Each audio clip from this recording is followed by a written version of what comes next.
Channel education point.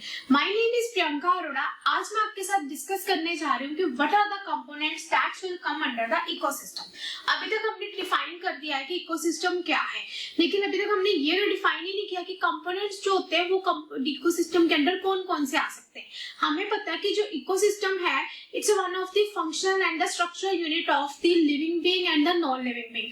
कि जितने भी स्ट्रक्चरल यूनिट है, जितने भी फंक्शनल यूनिट है, यहाँ हम ये बोल सकते हैं कि हमारा यहाँ पर सारा लिविंग बीइंग है, जितने भी फिजिकल एनवायरनमेंट है, they both are just interacting with each other. कि फिजिकल एनवायरनमेंट ले लो या जितने भी लिविंग बीइंग्स ले लो, वो सारे एक दूसरे के साथ डिपेंड भी है एक दूसरे के ऊपर, और प्लस ये दोनों एक दूसरे के साथ इंटरएक्ट भी करते हैं। तो इंटरएक्टिंग का मतलब होता है कि इसमें जितने भी लिविंग बीइंग्स आ जाए, चाहे वो नॉन लिविंग बीइंग आ जाए। अब वो कौन कौन से हो सकते हैं? अगर मैं अबायोटिक कंपोनेंट्स की बात करूं तो जैसे एनर्जी है, रेनफॉल है, टेम्परेचर है, एटमॉस्फेयर है। तो बेसिकली अगर अबायोटिक कंपोनेंट है, अबायोटिक कंपोनेंट नाम से पता चला it's one of the non living things. तो नॉन लिविंग कंपोनेंट्स में कौन कौन सी चीजें आ सकती है? Energy, rainfall, temperature, atmosphere, substrations, material, latitude, altitude, these all things come under the abiotic components. ये भी एक कंपोनेंट किसके हैं? इकोसिस्टम के। ठीक है, चाहे वो नॉन लिविंग है चाहे वो लिविंग है, लेकिन वो कंपोनेंट इकोसिस्टम के ही रहेंगे। नॉन लिविंग में ये वाले कंपोनेंट आ जाते हैं और लिविंग में ये वाले कंपोनेंट्स आ जाते हैं। अगर हम एक एक को डिफाइन करने बैठे तो एनर्जी का क्या मतलब है, लेकिन इसका ये मतलब नहीं है कि मैंने जितने लिखे यही इसी में इसके अंदर यही आते हैं, और भी बहुत सारे आ जाते हैं। न्यूट्रिएंट्स आ गए, न्यूट्रिशंस आ गए, केमिकल्स आ गए, बहुत सारे केमिकल्स हैं जो कि अबायोटिक कंपोनेंट्स के अंदर आते हैं। लाइक आप ये ले लो, फ्लड्स आते हैं, फ्लड्स हो गए, अर्थक्वेक आ गया, वोल्केनोज हो गए, that's will also come under the abiotic components. लेकिन वो कुछ ना कुछ तो इंसिडेंट्स है ही है, तो वो इंसिडेंट्स चाहे वो है और वो इफेक्ट इनको भी डालते हैं, अबायोटिक कंपोनेंट्स को इफेक्ट वो चीजें डालती हैं, लेकिन वो चीजें हैं क्या? वो अबायोटिक है। दैट मींस इंटरेक्शंस आ गई तो वो क्या बन गया? हमारा इकोसिस्टम बन गया। कि उन नॉन लिविंग थिंग्स के कारण जब हमें कोई ना कोई प्रॉब्लम आ रही है तो वो इकोसिस्टम है, कि वो हमारा ये सारा इकोसिस्टम है जिसमें अर्थक्वेक भी आता है, फ्लड्स भी आती हैं और उसमें सुनामीज भी आती हैं। तो वो सारे आने की वजह से जब हम लोगों को इफेक्ट आता है तो that's will called as the ecosystem. अब सबसे पहले आता है इसमें, सबसे पहले कंपोनेंट है एनर्जी। एनर्जी का क्या मतलब आता है कि अगर सपोज करो अब आपको एनर्जी मिल रही है सन से, it is very much important for the maintenance of life. अगर सन से एनर्जी मिले, अगर सन ही नहीं होगा, एनर्जी नहीं मिलेगी, तो हम अपना काम कैसे करेंगे? हम तो सारा दिन खुद को बहुत ही ज्यादा डल समझेंगे। बेटर यही होता है लाइफ में कि सन से एनर्जी जो हमें मिलती है हम उन्हीं से ही चल पाते हैं। हमारा जो सारे दिन का काम है वो ड्यू टू सन के कारण ही हो पा रहा है। एनर्जी आती है तो हमारी एक्टिविटीज जो है वो और ज्यादा होती है। अगर एनर्जी नहीं होगी तो हम कोई भी एक्टिविटीज नहीं कर पाएंगे। That is why energy is one of the most important component which come from the sun for to maintain the life. ठीक है ना? अगर हम एक प्लांट की एग्जांपल ही लें, प्लांट तो डायरेक्टली सन से एनर्जी लेते हैं। जब तक उनको सन से एनर्जी नहीं मिलेंगी वो अपने आप को वो खड़े ही नहीं हो पाएंगे, वो कभी ग्रीन ही नहीं हो पाएंगे। वो ग्रीन होते हैं, फोटोसिंथेसिस की आप बात करें तो फोटोसिंथेसिस में भी जब उनको सन से एनर्जी मिलती है तभी वो कोई ना कोई काम कर पाते हैं। एनिमल्स की बात करें, एनिमल्स का तो चलो मानना कि वो डायरेक्ट सन से एनर्जी नहीं लेते, लेकिन बाय ईटिंग द प्लांट तो वो एनर्जी सन से ही ले रहे हैं इंडायरेक्ट वे से। कि प्लांट को एनर्जी कहाँ से मिली? सन से। अब उन्होंने प्लांट को खाया, जो उनकी एनर्जी थी वो अब एनिमल्स के अंदर चलेगी। तो दैट मींस इस वे से एनर्जी जो है सन ही दे रहा है सभी को। सन से ही प्लांट को एनर्जी मिल रही है, उसी प्लांट से हमें फ्रूट मिल रहा है और हम खा के हमारे अंदर एनर्जी आ रही है। हम भी इनडायरेक्ट वे से भी एनर्जी लेते हैं प्लांट सन से, और जो एनिमल्स होते हैं वो भी इनडायरेक्ट वे से एनर्जी लेते हैं by eating the plant. Clear हुआ कि energy is very much important for to maintain the life. Next अब इसमें आ जाता है रेनफॉल। रेनफॉल का क्या? वाटर तो वैसे ही सबसे ज्यादा एसेंशियल है for all the living being. चाहे जितने भी लिविंग बीइंग्स है, चाहे हम प्लांट की भी बात करें, उन्हें भी पानी चाहिए, एनिमल्स को भी पानी चाहिए, आपको भी चाहिए और मुझे भी चाहिए। Water is essential for everyone. तो इससे क्या पता चलता है कि मेजॉरिटी ऑफ द जितनी भी केमिकल रिएक्शंस है that's will takes place in the aqueous medium only because of the water, या हम बोल सकते हैं बिकॉज ऑफ द रेनफॉल। और उसके बाद रेनफॉल जो है दैट इज द एसेंशियल। उसके बाद जो वाटर होता है that is also very much helpful for to regulate the body temperature. ठीक है, कि अगर आपने बॉडी टेम्परेचर को रेगुलेट करना है, for that the water is very much important. उसके अलावा जो वाटर बॉडीज होती है from the plants and aquatic plants की, उनके लिए ऑब्वियस है रेनफॉल इंपॉर्टेंट है। रेनफॉल नहीं होगी तो वाटर ही नहीं मिलेगा उन चीजों को जिनको, अब देखो पानी आता है नीचे गिरता है तो वही चीज एनिमल्स पी पाते हैं, कई बार ऐसा हमने देखा भी है। अगर इक्वेटिक एनिमल्स भी है उनके लिए भी वो वाला पानी बहुत ज्यादा इंपॉर्टेंट होता है। आप कभी आपने ट्राई करके देखा हो, या आप वैसे ट्राई करना मत, पर ये सच है कि एक जो फिश भी होती है ना, अगर आप फिश को उठाकर फ्रेश वाटर में डाल दोगे ना वो कभी जिंदा नहीं रह पाएगी, उसको भी समुद्र का पानी ही चाहिए। उसमें रेनफॉल्स भी आती है बहुत ज्यादा, उसमें मिक्सचर होकर उसको ऐसी गैसेस मिलती हैं जो कि उनकी लिविंग बीइंग के लिए बहुत ज्यादा रिक्वायरमेंट होती है। दैट इज वाई रेनफॉल जो है ऐसे एनिमल्स के लिए बहुत ज्यादा इंपॉर्टेंट है। सो नेक्स्ट अब इसमें आ गया temperature. Temperature is also one of the important and critical influence of the environment which is important for specially for the organisms के लिए भी इम्पोर्टेंट है। ठीक है, टेम्परेचर उनके लिए भी रिक्वायरमेंट है ही है। जो ऑर्गेनिजम्स होते हैं वो भी टॉलरेट करते हैं, लेकिन वो certain range of the temperature और ह्यूमिडिटी को ही टॉलरेट कर पाते हैं, ज्यादा नहीं कर पाते। तो for that the temperature is very much important, क्योंकि टेम्परेचर सर्टन रेंज की ह्यूमिडिटी और इन्वायरमेंट के लिए इंपॉर्टेंट है, अदरवाइज हम सर्वाइव नहीं कर पाएंगे विदाउट टेम्परेचर। सो नेक्स्ट अब इसमें आता है एटमॉस्फेयर। एटमॉस्फेयर क्यों जरूरी है? अब एटमॉस्फेयर के बिना लाइफ कैसे चलेगी? क्योंकि एटमॉस्फेयर में हमें डिफरेंट गैसेस भी मिलती है, डिफरेंट वाटर वेपर्स भी मिलता है। गैसेस होंगी तो सर्वाइव कर पाएंगे, ऑक्सीजन क्या, नाइट्रोजन क्या, गैसेस ही तो है। एटमॉस्फेयर से ये सब गैसेस हमें मिलती हैं तो जाकर हम सर्वाइव कर पाते हैं, अदरवाइज हमारा सर्वाइव करना बहुत ज्यादा डिफिकल्ट है विदाउट द एटमॉस्फेयर। एटमॉस्फेयर के कारण ही आज हम जिंदा हैं। और ये एटमॉस्फेयर जो होता है वो कुछ ऐसी कंडीशंस क्रिएट करता है which is also be suitable for the existence of healthy biosphere on this plant.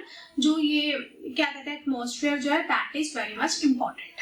Clear हुआ यहाँ तक? नेक्स्ट अब इसमें क्या आ जाता है, दैट इज सबस्ट्रेटियम। सबस्ट्रेटियम अब क्या हो गया, what do you mean by this? देखो हमें पता है कि जो लैंड है that is covered by the soil and the wide varieties of the microbes, कि जितने भी छोटे छोटे माइक्रोब्स है, बैक्टीरियाज हैं, वो सब लैंड के ऊपर आपको मिल जाते हैं। कि इसके ऊपर सॉयल तो होती है, लेकिन सॉयल के बीच में छोटे छोटे माइक्रोब्स तो होते ही होते हैं। और इसके अलावा इसमें आपको protozoa, fungi, small animals, these all thrives are into this, कि ये सब भी आपको लैंड पे सारे मिल जाते हैं। सो नेक्स्ट अब इसमें क्या आ जाता है, सबस्ट्रेनियम। सबस्ट्रेनियम का क्या मतलब है? हमें पता है कि जो लैंड है that is covered by the soil, उसमें छोटे छोटे माइक्रो ऑर्गेनिजम्स भी होते हैं, ये भी आपको पता होगा कि सॉइल के अंदर कितने ज्यादा प्रोटीन्स वगैरह जो न्यूट्रिएंट्स एक प्लांट को मिलते हैं वो भी that is also comes under the substratum. कि प्लांट है उसको भी सॉइल चाहिए, ठीक है, क्योंकि प्लांट को अगर सनलाइट भी चाहिए उसके साथ साथ सॉइल होगी। जब हम पानी डालेंगे तो न्यूट्रिएंट्स उसको सॉइल से ही मिलेगा। इसके अलावा उसके अंदर जो छोटे छोटे माइक्रो ऑर्गेनिजम्स है वो भी सॉइल के अंदर रहते हैं, सॉइल के अंदर छोटे छोटे माइक्रोब्स भी होते हैं, तो that things comes under the substratum. के अलावा फंगस, स्मॉल एनिमल्स, जो रूट्स हैं वो किसके हो गए, प्लांट्स के रूट्स हैं, उनको भी चाहिए। जैसे जैसे सॉइल है वो ऑब्जॉर्ब करेगा ये सारे न्यूट्रिएंट्स वगैरह, तो that is a good for the soil. मतलब प्लांट का फूड तभी बनेगा सॉइल से जब हम उसको पानी देंगे और उसमें से छोटे छोटे न्यूट्रिएंट्स जो है वो बाहर निकल के वो ऑब्जॉर्ब करेंगे प्लांट्स, उनका खाना बन जाएगा।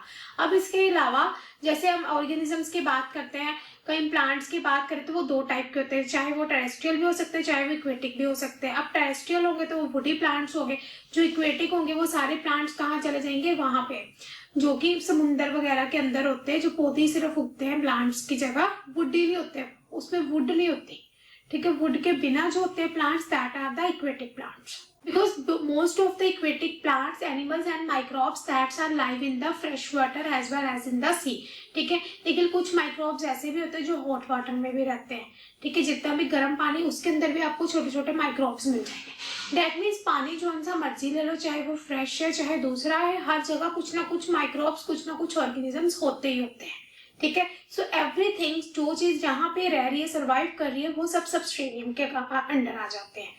नेक्स्ट क्या आ जाता है इसमें, मटेरियल। अब मटेरियल में क्या हो सकता है, चाहे वो मटेरियल ऑर्गेनिक भी हो सकता है, वो मटेरियल इनऑर्गेनिक भी हो सकता है। अगर मैं ऑर्गेनिक की बात करूँ तो जैसे प्रोटीन्स है, कार्बोहाइड्रेट्स है, ह्यूमिक मटेरियल है, प्रोटीन्स है, कार्बोहाइड्रेट्स है, ह्यूमिक सब्सटेंस है, लिपिड्स है।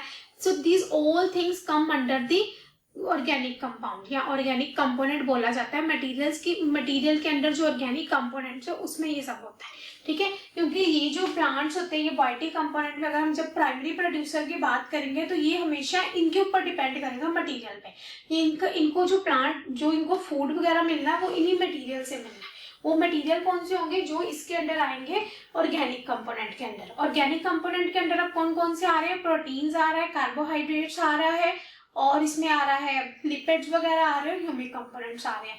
इसके अलावा इनऑर्गेनिक कंपोनेंट्स भी होते हैं। इनऑर्गेनिक कंपोनेंट्स है जो ये प्राइमरी प्रोड्यूसर प्रोड्यूस कर रहे हैं, जैसे कि कार्बन डाइऑक्साइड हो गया, नाइट्रेट्स हो गया, फॉस्फेट्स हो गया, वाटर हो गया, सल्फर हो गया। That's all things which is produced by the material that is called as the, या फिर inorganic component of the material that is called as the material ही बोला जाता है, इसको और कुछ नहीं बोला जाता, क्योंकि ये इनऑर्गेनिक कंपोनेंट के अंडर आ जाते हैं, बस ये फर्क है। उसके अलावा नेक्स्ट आता है लैटिट्यूड एंड एल्टीट्यूड। अब वो क्या होता है, लैटिट्यूड हमेशा टेम्परेचर के साथ वेरी करता है, कि जैसे हम बोलते हैं एरिया ऑफ द टेम्परेचर जितना भी होता है अकॉर्डिंग टू द लैटिट्यूड वो इंक्रीज और डिक्रीज होना शुरू हो जाता है, that will come under the. और लैटिट्यूड में क्या होता है, जितना भी क्लाइमेट्स वगैरह वो चेंज हो, जैसे पोलर हो गया, ट्रॉपिकल हो गया, टेम्परेचर हो गया, तो इन सब चीजों में क्या होता है, चेंजेस आनी शुरू हो जाती है, so that will come under the latitude. Next इसमें आ गया एल्टीट्यूड। एल्टीट्यूड में क्या आएगा, ऑब्वियस है, जैसे फ्रॉम सी लेवल से लेकर हाईएस्ट पीक ले लो, जितनी भी वाइल्ड लाइफ है that is also influenced by the latitude, ठीक है, एल्टीट्यूड सॉरी, कि वो एल्टीट्यूड के साथ हमेशा वाइल्ड लाइफ इन्फ्लुएंस होती है, जबकि लैटिट्यूड में वो एरिया आ जाता है that will come under the tropical, polar या टेम्परेट एरिया हो गए। लेकिन इसमें ऐसा नहीं है, इसमें वो एरिया आ जाता है एल्टीट्यूड में, जैसे वाइल्ड लाइफ आ गई हमारी, कि हम समुद्र से शुरू हुए और ऊपर की सबसे हाईएस्ट पीक पे जाएं, तो that will come under the altitude. इसमें ये भी होता है कि जो हवा होती है ना बड़ी ठंडी हो जाती है, जैसे जैसे आप ऊपर जाते जाओगे जो एयर होती है बहुत ज्यादा कोल्ड हो जाती है, बहुत ड्राई हो जाती है, ड्राइड भी हम उसको बोल सकते हैं, और वो बहुत ज्यादा ठंडी हो जाती है जैसे जैसे आप ऊपर जाते जाओगे, ठीक है। अब ये बात होगी अपोएटिक कंपोनेंट की। अपोएटिक कंपोनेंट इसलिए इंपॉर्टेंट है बिकॉज जो पोएटिक कंपोनेंट है that depends upon the abiotic component. Abiotic component में सबसे पहले आ गया प्राइमरी प्रोड्यूसर। प्राइमरी प्रोड्यूसर क्या हो सकता है, ऑब्वियस है हमारे प्लांट्स, ठीक है, जितने भी प्लांट्स हैं, अब उनको फूड चाहिए, वो फूड कहाँ से निकलेगा, और इन्हीं से। अब ये वाले प्राइमरी प्रोड्यूसर में आता है प्लांट से। प्लांट चाहे वो टेरेस्ट्रियल प्लांट भी हो सकते हैं, चाहे वो इक्वेटिक प्लांट भी हो सकते हैं, कोई भी प्लांट आप ले लो, ठीक है। अब इन्होंने खाना कैसे बनाया, सनलाइट से। जो सनलाइट है, रेनफॉल है, टेम्परेचर है, फोटोसिंथेसिस की हेल्प से इन्होंने खाना तो बना लिया। जब इनको रेनफॉल से वाटर मिला, वो वाटर इनके सॉइल में गया और वहां से न्यूट्रिएंट्स जो इनको मिलेंगे मटेरियल से, यानी कि प्राइमरी प्रोड्यूसर जो होते हैं that are depend upon the material. Materials इनको कार्बोहाइड्रेट्स मिलेगा, जितने प्रोटीन्स मिलेंगे उसके अकॉर्डिंग ये इनऑर्गेनिक कंपोनेंट्स को प्रोड्यूस कर पाएंगे। इनऑर्गेनिक में वैसे तो कार्बन डाइऑक्साइड वगैरह आ जाती है जो हम लोग प्रोड्यूस करते हैं, लेकिन रात के टाइम पे बोला जाता है कि ये भी प्रोड्यूस करते ही करते हैं, ठीक है। तो उसका क्या मतलब है कि ये मटेरियल पे डिपेंड है। दैट मीन्स कि primary producer depends upon these abiotic component for to produce the food, ठीक है। अब इनका क्या काम हुआ, फूड निकालना, यानी कि इसके अंदर आ गए ग्रीन प्लांट, तो इन्होंने हमें फूड दिया, फूड निकल गया, फूड इन्होंने बना दिया, अपने लिए तो फूड बनाया ही बनाया, प्लस अब यहाँ पर अगर हम सेकेंडरी प्रोड्यूसर की बात करें, सेकेंडरी प्रोड्यूसर में दो टाइप के, एक है माइक्रो, एक है मैक्रो और एक है माइक्रो। मैक्रो का मतलब होता है जैसे कि हर्बीवोरस, कार्निवोरस, ओमनिवोरस, ठीक है, कि जो हर्बीवोरस है वो ऑब्वियसली इन पे डिपेंड है कि उन्होंने प्लांट ही खाने और वो कुछ खा ही नहीं सकते। प्लांट खाएंगे तो उनके अंदर एनर्जी जाएगी, उनके अंदर एनर्जी गई तो फिर क्या होगा, फिर वो ऑब्वियस है एनर्जी तो उनको मिल गई। अब एक एनिमल दूसरे एनिमल को खाएगा, वो उस एनिमल को खाएगा जो इस पे डिपेंड है, प्राइमरी प्रोड्यूसर पे डिपेंड है, लेकिन वो खा कैसे रहा है, क्योंकि इसको यहाँ से खाना मिल गया। खाना मिलने के बाद अब क्या हुआ अब एक होता है ओमनिवोरस। ओमनिवोरस किस पे डिपेंड होता है, प्लांट पे भी और एनिमल पे भी। चाहे उसको प्लांट मिल जाए वो उसको भी खा लेगा, अगर उसको एनिमल मिल जाए तो वो उसको भी खा लेगा, that's will come under the macro, ठीक है। अगर मैं माइक्रो की बात करूँ उसमें आ जाते हैं छोटे छोटे वो माइक्रो ऑर्गेनिजम्स, फंगी, अलगैया, जो कि सॉइल के अंदर रहते हैं, वहीं से उनको न्यूट्रिएंट्स मिलते हैं, वहीं से उनको प्रोटीन्स मिलते हैं, वहीं से उनको लिपिड्स वगैरह मिलते हैं। तो वो सारे कहाँ पे डिपेंड हो गए, इन पे, क्या कहते हैं, सॉइल पे, इस पे अपोएटिक कंपोनेंट्स को, जो इनको यहाँ से मटेरियल मिला।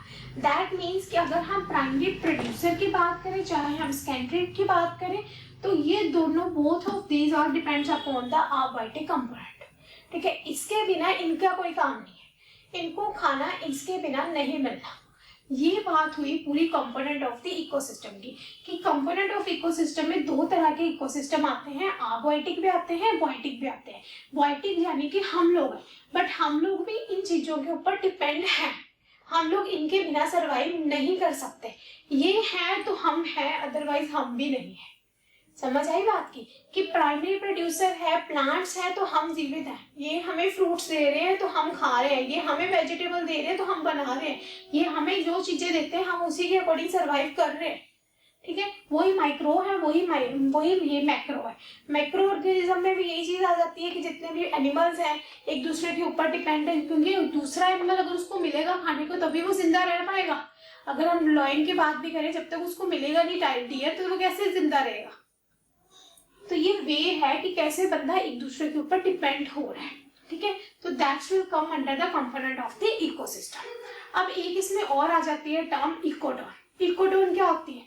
इकोटोन का मतलब होता है कि दो टाइप के एरिया, कि टेरेस्ट्रियल भी है प्लस वहां पर आपको वाटर भी मिल रहा है।